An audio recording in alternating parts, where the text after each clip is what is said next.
Hello viewers, আসসালামু আলাইকুম। আপনি কি রিসেন্টলি গ্র্যাজুয়েশন কমপ্লিট করেছেন? অথবা আপনি নতুন চাকরিতে জয়েন করেছেন?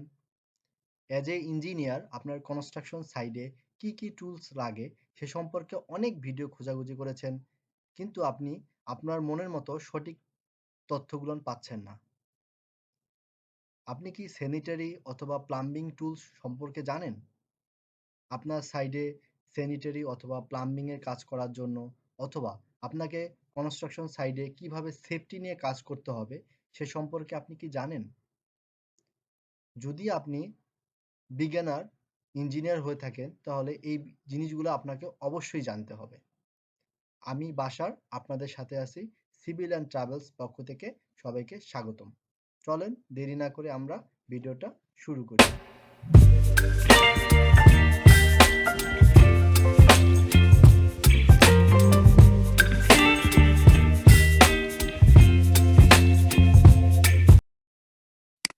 প্রথমে আমরা জানব আমাদের দেশে যারা সিভিল ইঞ্জিনিয়ার রয়েছে তাদের আন্ডারে কারা কারা কাজ করে। যেমন plumber, fitter, mason, carpenter, painter এবং যারা ক্যাড অপারেট করে তারা। এবং আরেকটা এক্সট্রা জিনিস জানবো, সেটা হলো সেফটি টুলস। তো আমরা আমাদের পূর্ববর্তী ভিডিওতে দেখিয়েছি মেশন এবং কনস্ট্রাকশন সাইডে কি টুলস রয়েছে। আপনি চাইলে ডিসক্রিপশন ডিসক্রিপশনে লিঙ্ক দেওয়া আছে, লিঙ্ক থেকে আপনি ভিডিওটা দেখতে পারেন। তো আজকে আমরা আলোচনা করব স্যানিটারি এবং সেফটি টুলস নিয়ে। আপনার কনস্ট্রাকশন সাইডে কি জিনিস প্রয়োজন। সেফটি টুলস মিন্স আমাদের মাথা থেকে পা পর্যন্ত সবকিছুই ঢেকে রাখতে হবে, অথবা সেফটি কিভাবে রাখবো সেই টুলসগুলা। মাথার মধ্যে যেমন থেকে শুরু করলে আমাদের যেমন সেফটি হেড রয়েছে, কানের মধ্যে রয়েছে হলো air protection, safety glass, hand gloves, construction vest, safety shoe and safety belt. এখানে কনস্ট্রাকশন ভেস্টটা প্রয়োজন যখন আপনার কনস্ট্রাকশন সাইডে লোকাল এবং বাইরের লোকও যারা থাকে, অনেক সময় যারা কনস্ট্রাকশন সাইডে রিলেটেড তাদেরকে কিন্তু ফাইন্ড আউট করা একটু কষ্ট হয়ে যায়। যার কারণে কনস্ট্রাকশন সাইডে কনস্ট্রাকশন ভেস্ট ব্যবহার করা, সেফটি হেলমেট ব্যবহার করা, সেফটি গ্লাস ব্যবহার করা, যেমন নিজের জন্য সুরক্ষিত এবং আপনার যারা কনস্ট্রাকশন সাইডে রিলেটেড সহজে কিন্তু আপনাকে ফাইন্ড করতে পারবে। এখন আমরা দেখব আসলে এই সেফটি টুলসগুলো আপনার নিজের পার্সোনাল জন্য কি সেফটি দিতে পারে। PPE means personal protective equipments. যেমন আমরা যদি দেখি আপনার আননেসেসারি ইনজুর থেকে আপনাকে সুরক্ষা রাখার জন্য কিন্তু আপনার অবশ্যই পিপিই পরিধান করতে হবে। যেমন আপনি যদি কেমিক্যাল নিয়ে কাজ করে থাকেন অথবা ওয়েল্ডিং, গ্রেন্ডিং, কাটিং এর কাজ করে থাকেন, সেক্ষেত্রে কিন্তু আপনার যদি একটা ছোট টুকরা আপনার চোখের মধ্যে পড়ে তাহলে কিন্তু আপনার চোখ অন্ধ হয়ে যেতে পারে, অথবা একটা আপনি সারা জীবনের জন্য আপনার চোখটা হারিয়ে ফেলতে পারেন। তো এই কারণে কিন্তু আপনার সেফটি গ্লাস সবসময় পরা উচিত। তাছাড়া আপনি কনস্ট্রাকশন সাইডে যেখানে কাজ করতেছেন উপর থেকে কিছু পড়বে অথবা কোনো কিছু পড়বে না, এরকম কোনো গ্যারান্টি কেউ দিতে পারে না। আন্ডার কনস্ট্রাকশন মিন্স আপনার এখানে যেকোনো মুহূর্তে যেকোনো occurrence ঘটতে পারে। এজন্য আপনার কিন্তু মাথা থেকে পা পর্যন্ত অবশ্যই সেফটি নিয়ে কাজ করতে হবে। তো সেফটি নিয়ে কাজ করা যেমন safety belt, safety helmet, safety glass এবং আবার পায়ের আপনার অবশ্যই পায়ে সেফটি শু পরবেন। সেফটি শুর মধ্যে টা বাংলাদেশে কিছু ব্র্যান্ড রয়েছে, যেমন টোটাল, বাটা, রানার, এগুলো ইউজ করতে পারেন। যেগুলোর দাম সাধারণত ১২০০ থেকে ২০৫০, ২১০০ মধ্যে হয়ে থাকে। তো এগুলার কস্ট কিন্তু খুব একটা বেশি না। কিন্তু আপনি এই জিনিসটা ব্যবহার করা উচিত আপনার নিজের সেফটির জন্য। তাছাড়া অ্যাজ এ সিভিল ইঞ্জিনিয়ার আপনার কি চেক দিতে হবে আপনার ওয়ার্কারদের?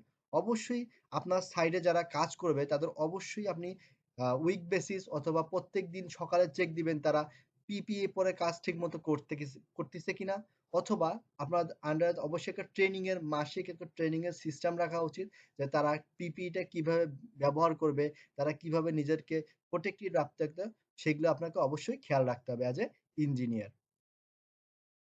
তাছাড়া আমরা দেখব আমাদের দেশে যারা প্লাম্বার রয়েছে এই প্লাম্বারদের কি টুল সাধারণত ব্যবহার করে। যেমন স্ক্রুড্রাইভার, প্লাসের মধ্যে অনেক ভাগ রয়েছে আবার। তারপর pipe wrench, allen key, thread tape, adjustable pipe wrench, charger drill machine, pipe cutter, plunger, ETC. এগুলা সাধারণত যারা প্লাম্বিং এর কাজ করে তাদের সব মেটেরিয়ালস গুলোই লাগে, তবে এগুলার মেটেরিয়ালস দ্বারা সবকিছুই তারা করতে পারবে অতি সহজে। এখন আমাদের দেখবো আমাদের দেশে যারা আসলে প্লাম্বিং এর কাজ করে তারা আসলে এভাবে প্লাম্বিং না চিনলেও তাদেরকে কি বলা হয় কি পাইপের মিস্ত্রি, অথবা তাদেরকে বলা হয় তারা কি করে পাইপলাইন জয়েন করে অথবা পাইপলাইন তৈরি করে, এদেরকে আসলে আমরা এভাবেই চিনে থাকি। কিন্তু ইন্টারন্যাশনালি এদেরকে আসলে বলা হয় প্লাম্বিং ওয়ার্কার অথবা প্লাম্বার, এবং যেটা হচ্ছে আমাদের সিভিলের একটা অংশ। এখন এখানে একটা জিনিস আমি অ্যাড করতে যাচ্ছি, যারা যে সিভিল ইঞ্জিনিয়ার বিভিন্ন কনস্ট্রাকশন সাইডে অথবা যারা ফ্যাক্টরি লেভেলে কাজ করে থাকেন অথবা ইন্ডাস্ট্রি লেভেলে কাজ করে থাকেন, এদের কিন্তু এই প্লাম্বিং এর কাজটাই সবচেয়ে বেশি ক্রিটিক্যাল। কারণ থাউজেন্ড অফ লোক এখানে কাজ করে থাকে, অনেক হাজার হাজার লোক এখানে প্রত্যেক দিন এই স্যানিটারি ফিটিংস গুলো ইউজ করে, যার এখানে মেনটেনেন্সটা অনেক ডিফিকাল্ট, এবং এখানে কিন্তু আপনার সব বেশি সময় দিতে হয় প্লাম্বিং সেক্টরে। তো অ্যাজ এ সিভিল ইঞ্জিনিয়ার অনেকে মনে করে যে আমি টয়লেটে অথবা আমি এটা কেন প্রবেশ করব, তো কিভাবে মেনটেনেন্স করব, কিন্তু না, আপনাকে অ্যাজ এ সিভিল ইঞ্জিনিয়ার আপনাকে এই জিনিসগুলো অবশ্যই আপনাকে কন্ট্রোল করতে হবে, এবং এই জিনিসটাকে আপনাকে প্রোডাক্টিভ ডিসিশন দিয়ে সেখানে সলিউশন বের করে নিয়ে আসতে হবে। তো সেক্ষেত্রে আমাদের দেশের যারা প্লাম্বিং ওয়ার্ক করে থাকে, যারা রিয়েল এস্টেট কোম্পানি অথবা অন্য সেক্টরে কাজ করে থাকে, যেমন স্যানিটারি, কিচেন, ড্রিঙ্কিং, ডোমেস্টিক এবং ইন্ডাস্ট্রিয়াল মেইনটেনেন্স, একটু আগে আমি যেটা বলেছি, এবং পিভিসি, ইউপিভিসি, ডোর, যেমন আমাদের টয়লেট সেকশনে ব্যবহার করা থাকে, এই কাজগুলো সাধারণত আমাদের দেশে প্লাম্বাররা বেশিরভাগ করে থাকে। তাছাড়া আমাদের দেশে যেমন স্যানিটারি এবং আপনার কিচেন সেক্টরে যে কাজগুলো প্লাম্বার মেইনলি ফিক্সিং করে থাকে, সেটা আসলে basin, pillar cock, magic pipe, অনেকে এখন হয়তো নামগুলো সম্পর্কে ধারণা নাই অথবা নতুন করে জানতেছেন। তাদের যদি এই জিনিসগুলো কনফিউশন থাকে তো অবশ্যই আমাদের কমেন্ট সেকশনে জানাবেন, অথবা এইগুলো নিয়ে একটা ডিটেলস ভিডিও বানাইলে আপনাদের জন্য আরো বেশি ইজি হবে। তো আপনাদের যারা এই সম্পর্কে জানতে চাচ্ছেন অবশ্যই আপনারা কমেন্টস বক্সে আমাদেরকে জানিয়ে দিবেন। তাছাড়া আমাদের দেশে যেমন স্যানিটারি ওয়ার্কে এবং কিচেনের ক্ষেত্রে angle stop, big cock, pipeline, urinal, high commode, low commode, এগুলো সাধারণত আমাদের দেশে প্লাম্বার দিয়েই করে থাকে। তো আজকে ভিউয়ার্স, আজকের ভিডিওটা এই পর্যন্তই। তো আমরা সামনে আশা করি নতুন কোনো টপিক নিয়ে আলোচনা করব। সেই পর্যন্ত আপনারা সবাই ভালো থাকবেন। আর যারা আমাদের চ্যানেলে সাবস্ক্রাইব করেছেন তাদেরকে অসংখ্য ধন্যবাদ, এবং যারা আমাদের চ্যানেলে নতুন তারা অবশ্যই সাবস্ক্রাইব করে আমাদের পাশে থাকবেন। আশা করি